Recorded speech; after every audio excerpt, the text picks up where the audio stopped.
نیکی کوئی چھوٹی ہوتی؟ کوئی نیکی چھوٹی نہیں ہوتی میرے بھائیوں۔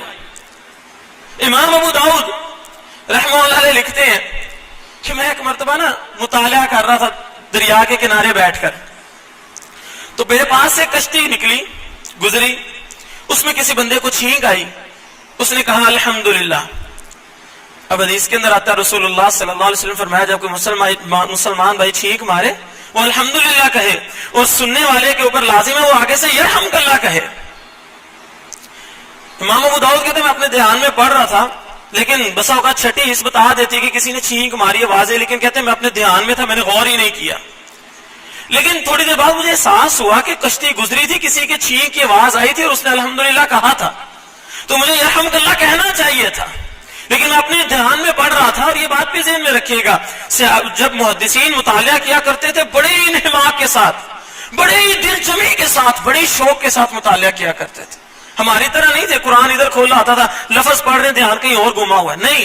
امام مسلم رحمہ اللہ علیہ کی موت بھی تو ایسی ہی واقع ہوئی تھی نا، کسی نے مسئلہ پوچھا، گھر آئے، کھول کے پڑھنا شروع کر دی، مطالعہ کرنا شروع کر دی، بھوک لگی ہوئی تھی بہت زیادہ، تو کسی نے کھجوروں کا ٹوکرا تحفے میں بھیجا تھا، تو بیگم صاحبہ نے وہی ٹوکرا اٹھا کے امام مسلم کے پاس رکھ دیا۔ امام مسلم پڑھتے جا رہے ہیں، دھیان پڑھائی میں انہماک ہے، پوری دل جمی سے مطالعہ کر رہے ہیں، کھجوریں کھاتے جا رہے ہیں۔ بعد میں پتا چلا جب ٹوکرا ہی ختم ہونے کے قریب پہنچ گیا تب پتا چلا کہ بھوک بہت زیادہ تھی، بہت زیادہ کھجوریں کھا لی، امام مسلم بیمار ہو گئے، گرمی ہو گئی، اور اسی بیماری میں پھر فوت ہو گئے۔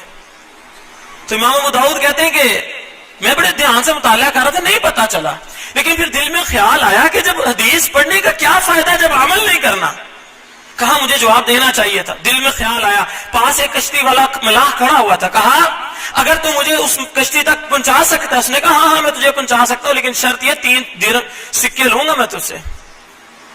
امام ابو داؤد کہنے لگے ٹھیک ہے میں تجھے 3 سکے دینے کو تیار ہوں، مجھے اس کشتی تک پہنچا۔ اس نے اپنی کشتی میں بٹھایا، تیز تیز کشتی کو چلایا، اس کشتی تک پہنچایا۔ جب اس کشتی کے قریب پہنچے تو امام ابو داؤد نے کہا یرحمک اللہ، یرحمک اللہ کہنے کے بعد انہوں نے کہا چلو واپس چلیں۔ ملا بھی رہا ہوں کہ بس اتنی سی بات تھی، کہاں بس اتنی سی بات تھی، میں نے حدیث پر عمل کرنا تھا، میں نے کر لیا، جواب دینا تھا، واپس چل پڑے۔ امام ابو داؤد کہتے ہیں مجھے واپس آتے آتے اونگ آ گئی، اور اونگ آئی تو میں نے خیال میں دیکھا مجھے ایک بندہ کہہ رہا تجھے اللہ رب العزت نے ان 3 سکوں کے بدلے جنت عطا کر دی ہے۔ نیکی چھوٹی نہیں ہوتی میرے بھائیو، بتانے کا مقصد یہ ہے